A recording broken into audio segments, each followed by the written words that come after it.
Ẹ kú dédé àsìkò yìí gbogbo ibi tí ẹ ti gbọ́ mi nílé lóko tàbí lẹ́yìn òde, ẹ jẹ́ kí a gbàdúrà. Bàbá wa àti Ọlọ́run wa, a dúpẹ́ fún àánú yín lórí ayé wa, nílé wa, nínú ẹbí wa. A dúpẹ́ fún oore ọ̀fẹ́ yín bí iyanrìn etí òkun tí àwọn arígbà ní ojoojúmọ́ tí owó kò lè rà. A fi ògo fún ọ yín. A dúpẹ́ jẹ́ kí a rí èní ọjọ́rú mìíràn nínú oṣù kẹwàá. A sì dúpẹ́ nítorí pé ẹ fún wa ní oore ọ̀fẹ́ láti dúró tì yín, láti dúró pẹ̀lú yín kí àwọn ogun ayé wa kí ó lè ṣẹ́. Ògo ni forúkọ mímọ́ yín o. Ọ̀nà tí a gbọ́ lé ní kó ṣe ayé àti ọkàn wa ní rere o. Tí a gbàdúrà lórúkọ Jésù Kristi Olúwa wa. Àmín. Àmín orúkọ Jésù. Ìwé ọ̀run ṣíṣí tí a ti ọwọ́ olùṣọ́ àgùntàn Enoch Adeboye kọ. Èní ọjọ́rú ọjọ́ kẹtàlá oṣù kẹsàn-án. Èní ọjọ́rú ọjọ́ kẹtàlá oṣù kẹsàn-án. Àkòrí tí a ó gbéyẹ̀wò lénìí sọ wípé dúró pẹ̀lú sùúrù. Dúró pẹ̀lú sùúrù. Nígbà tí àwọn mú àkọ́sórí wa nínú ìwé orin Dáfídì orí 40 ẹsẹ̀ ìkíní. Ìwé orin Dáfídì orí 40 ẹsẹ̀ ìkíní tí ó kà báyìí pé ní dídúró èmi dúró de Olúwa, ó sì dẹ́tí sí mi, ó sì gbóhùn ẹkún mi. Ní dídúró èmi dúró de Olúwa, ó sì dẹ́tí sí mi, ó sì gbóhùn ẹkún mi. Nígbà tí àwọn ọmọ bíbélì kíkà wà nínú ìwé orin Dáfídì orí 40 bákan náà ẹsẹ̀ ìkíní dé ìkẹrin. Ìwé orin Dáfídì orí 40 ẹsẹ̀ ìkíní dé ìkẹrin tí ó kà báyìí pé ní dídúró èmi dúró de Olúwa, ó sì dẹ́tí sí mi, ó sì gbóhùn ẹkún mi, ó sì mú mi gòkè pẹ̀lú láti inú ìparun jáde wá, láti inú erùpẹ̀ ẹrẹ̀. Ó sì fi ẹsẹ̀ mi ka orí àpáta, ó sì fi ìṣísẹ̀ mi lélẹ̀, ó sì fi orin tuntun sí mi lẹ́nu, àní orin ìyìn sí Ọlọ́run wa.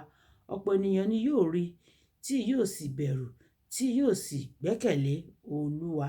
Ìbùkún ni fún ọkùnrin náà tí ó fi òun ṣe ìgbẹ́kẹ̀lé rẹ̀, tí kò sì ka onírera sí tàbí irú àwọn tí ń yàn ní ìhà èké.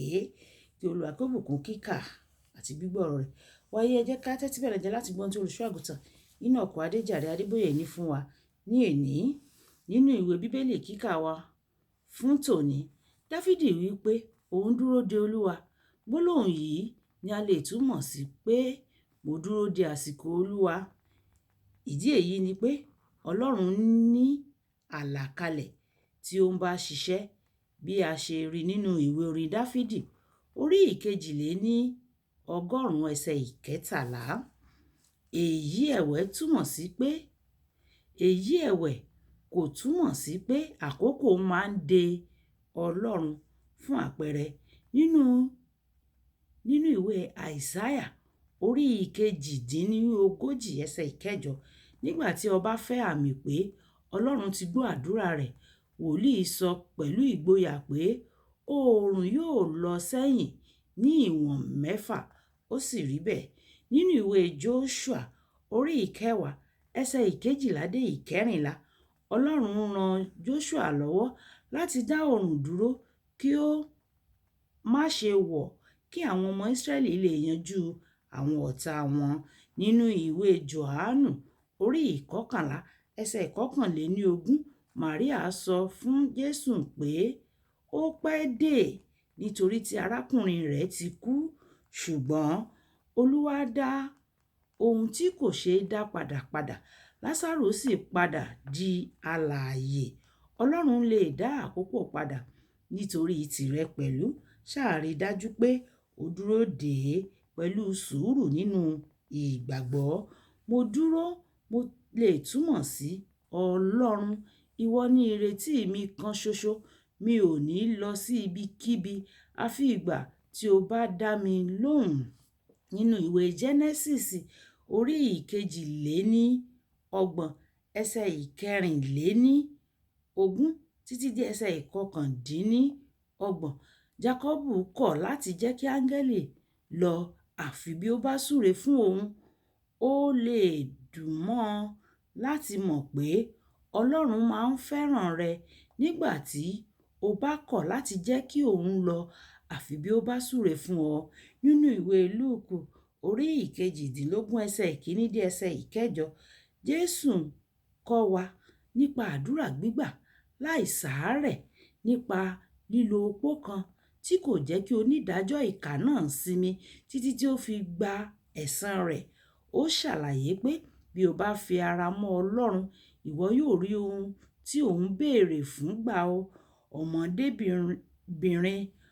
Ọmọbìnrin náà nínú Mátíù orí ìkarùndógún ẹsẹ̀ ìkejìléníogún títí dé ẹsẹ̀ ìkọkàndínlọ́gbọ̀n ni a gbà lọ́wọ́ ẹ̀mí àìmọ́ nítorí ìyá rẹ̀ ó kọ̀ láti fi Jésù sílẹ̀. Kódà nígbà tí ó sọ fún un pé kí ó máa lọ nítorí kì í ṣe Júù. Dáfídì sọ lẹ́yìn tí ó dúró de Olúwa, ó dẹ́tí sí mi. Ìwé orin Dáfídì orí 40 ẹsẹ̀ ìkíní. Nígbà tí Ọlọ́run bá dẹ́tí sí ọ, o lè ní ìdánilójú pé ìwọ yóò gba ìyanu rẹ, nítorí ní ìgbàkúgbà tí Ọlọ́run bá fiyè sí ènìyàn, ìyanu máa ń tẹ̀lé. Dúró de Olúwa pẹ̀lú sùúrù, kì í pẹ́ jù. Kókó ọ̀rọ̀: má ṣe jẹ́ ẹni tí ó ń kánjú pẹ̀lú Ọlọ́run. Má ṣe kánjú pẹ̀lú Ọlọ́run. Kì í dùn púpọ̀, ṣókí lọ́bẹ̀ oge. Kí Olúwa kó ràn wá lọ́wọ́ kí a lè dúró pẹ̀lú sùúrù pẹ̀lú Ọlọ́run. Olúwabùkọ́lá Ayákó ni ó kọrin sí tèmi nígbà tí a máa pàdé ní ọ̀la. Ó dàbọ̀.